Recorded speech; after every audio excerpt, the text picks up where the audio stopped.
Hello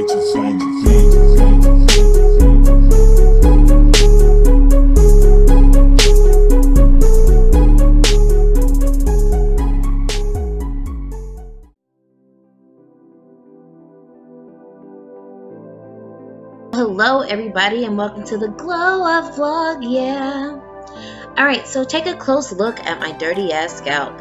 So it's actually not dirty. I have psoriasis really bad, and I changed my diet, meaning I don't eat dairy, but still sometimes I get flakes like this when I'm stressed or pregnant, which I am with my first baby boy. So exciting.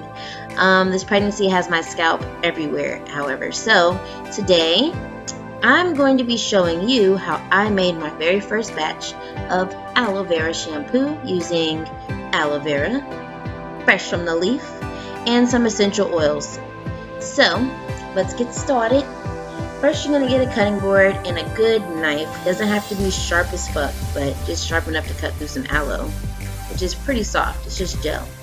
So I'm going to cut my aloe in about 1 to 2 inch wide chunks, and you're going to need a plastic bowl because you're going to be taking this gel and extracting it from the leaf. So you're going to have the leaf, and you have a flat side and a rounded side. In the center is the gel that you're going to actually get. So I cut off that flat side by removing the edges, which are kind of pokey. So you just cut those flat down. You sit your aloe flat up and down and cut the sides, and then you're going to slide your knife in between the gel and the green part of the leaf. As close as you can to the green is what you want to go for, because you really want to get as much of this gel out of the aloe vera plant as you can. So cutting off the edges makes it a lot easier for me. You don't have to do that part, but I mean, once you start cutting, this stuff gets really difficult to handle because it is super slippery. My knife literally slides right between it though, because it's just slippery. So you want to also be careful because it is so slick. You don't want your knife to slip and cut your ass, because you're gonna need your fingers for the rest of this tutorial, girl or guy, whoever's watching. So anyway, I digress. Look at my little preggy belly. Alright, so this is my last piece. It's like a little awkward piece, but I'm going to use it because there's a lot of fat, juicy gel up in that piece. Okay, so I'm getting up in there or whatever, cutting that off.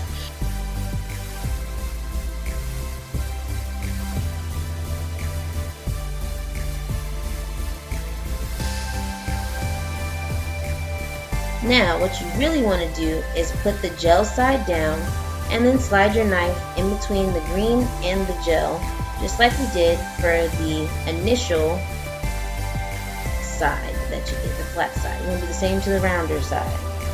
Gel down, green up, slide your knife in between the leaf and the gel.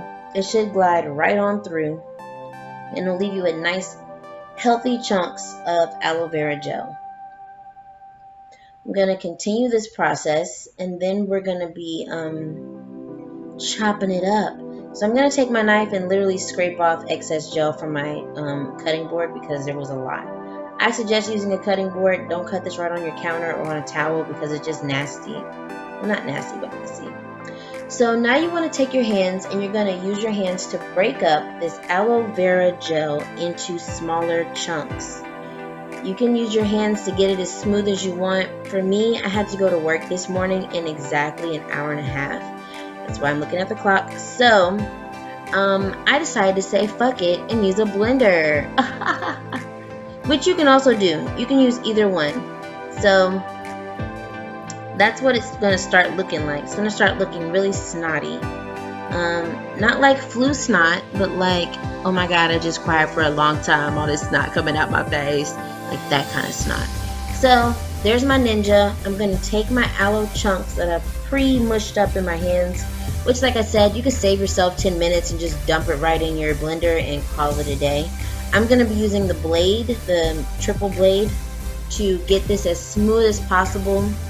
If you're going to be using a nozzle tip bottle, you definitely want to get this as pureed as possible. Chunks will clog your nozzle. If you're going to be using it from the bowl to your hand to your scalp, it can be as chunky as you like.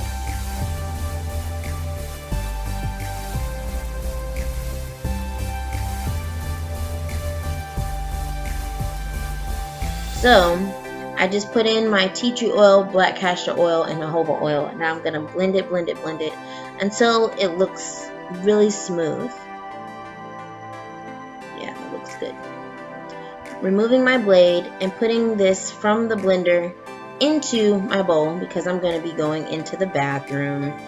Ooh, yummers. So yeah, that's what you should be left with. Kind of watery, mostly snotty. So here we go.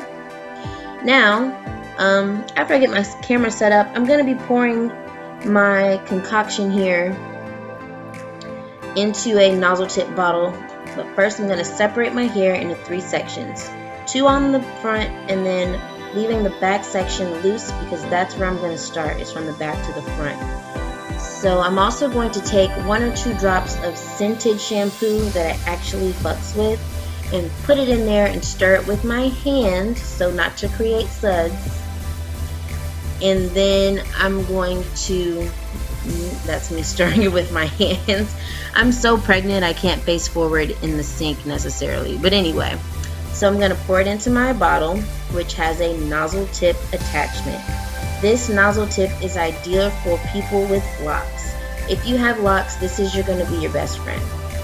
If your hair is loose, curly, natural, however you want to call it, feel free to skip this step and just stick your hands in that shampoo and rub that shit in your scalp, sis, because that's going to be really, really effective as well.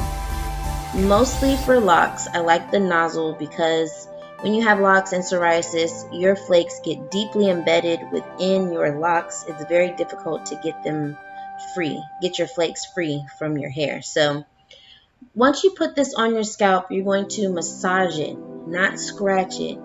If you have psoriasis or dandruff and you're scratching out the flakes, while highly effective at the moment, your scalp is opening up, and once it tries to heal, it will create scabs, and that will itch even more, and you'll be back where you started the day before, literally.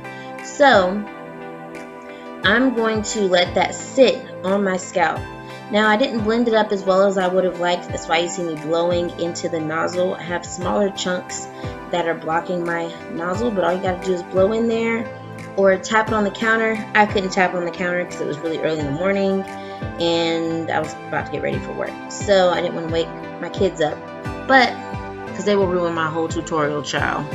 Anyway, so I'm just going to really focus on my problem areas, which are the center of my scalp and then along the edge of my hairline. That's where I put gel. That's where I part my hair the most. Definitely where I put gel though is absolutely the worst breaking out I've ever experienced with psoriasis. And I don't know if it's due to the pregnancy, but it's really never burned so bad until now. So, and also in the future, no, I will not be using gel on my locks. But anyway, so here we are. I'm just going to really work it into my scalp. I'm really not worried about my hair. I can wash that with shampoo or conditioner, but my scalp really needs this aloe and oil treatment. Now, like I said, the first time you use your fresh aloe vera shampoo, if you decide to add oils in it, it's beautiful and amazing. But if you let that stuff sit and go to use it later, either reintroduce it to your blender or make a fresh batch, because the gel starts to recongeal and then you have chunks of gel and dandruff stuck in your hair, and that, my friend, is very difficult to get out because gel is not easily jelly chunks, no. So I'm really focusing on the edge of my scalp, really focusing on there. Because it truly is, like, it turns pink sometimes. It's so inflamed from the psoriasis, and it feels so good. And I'm using my fingertips, making sure not to scratch this dandruff out my hair.